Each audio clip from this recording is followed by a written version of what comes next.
And welcome back to Talk of Alabama. You know, spring will be here before we know it. We can feel that warm weather, the sunshine, especially here in the South. We're ready for spring.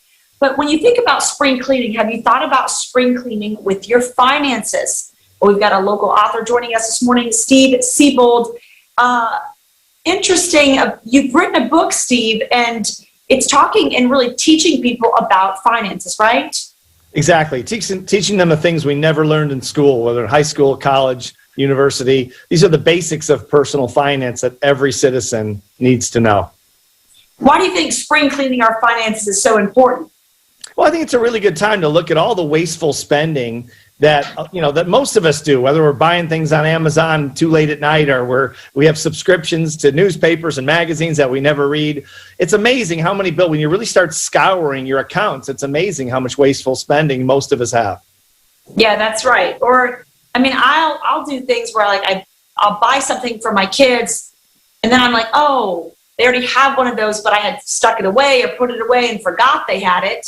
And then you end up with duplicates of things. So, let's talk about being, I guess, not overwhelmed, because I think when you think about it, a lot of people at home now are thinking, gosh, I would like to do some spring cleaning with my finances, but that just seems like so much work and I don't have the time or energy to do it. What would you say? I would say do one thing at a time. Maybe spend one day doing your subscriptions. You know, internet subscriptions or newspaper, magazines, all the different subscriptions that we all seem to have, and take those out one day or 2 days, or maybe even for a week. And then go on to something else. Go on and look at your all the different things that you're spending money on your accounts, and just take it one step at a time. Take the whole spring to do it. That's fine. That's a good point. We've got some time on our hands. What about reviewing our insurance policies? Is that part of spring cleaning? Yeah, insurance is such an important thing, and sometimes you can be overpaying not because of any other reason. Then your life changes. You have different needs at different times, and I think most of us just stick policies in our folders and our file drawers, and we kind of leave them sit there because it's not real fun to review those things. But a lot of times you can really recoup a lot of money just because you no longer have a need for that particular policy. You know, a good example of that for our women watching. You know, when you're in the childbirthing age and you're having babies, you might have one insurance policy because you know you're going to be spending a ton of time and money at doctor's appointments, at the hospital, giving birth. And then once you're done having kids, you might want to alter that policy, that health insurance policy, where you're paying less, but you don't, you're at a different season of life would be an example of that. Should some people do this on their own, or should they seek help doing this when it comes to financially spring cleaning? What I would do on your own is get educated. That's why my co-author Tom Matthews and I wrote this book. So literally we wrote this so a 14-year-old kid could understand this book. So most of us, the rest of us, so to speak, can understand this. And so educate yourself, on your own, but then meet with a financial professional to walk you through, because you're gonna save a lot of money doing that.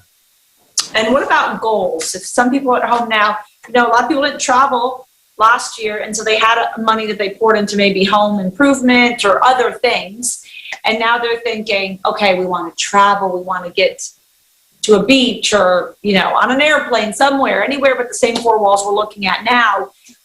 Should we be kind of budgeting for that, or should we be kind of thinking about how we're going to kind of handle these expenses that we might incur in 2021 that we didn't necessarily have in 2020?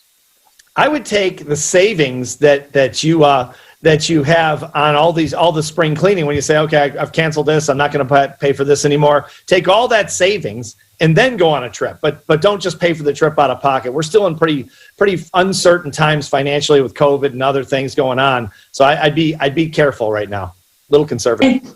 And goals. We should all have some financial goals, right? Absolutely. Goals are a really great thing. And I would make it a goal, first of all, get out of debt. Get out of as much debt as you can, bad debt, in other words. Debt you can't write off, in other words, on your taxes. And so do that first, and then start, other savings goals and that type of thing.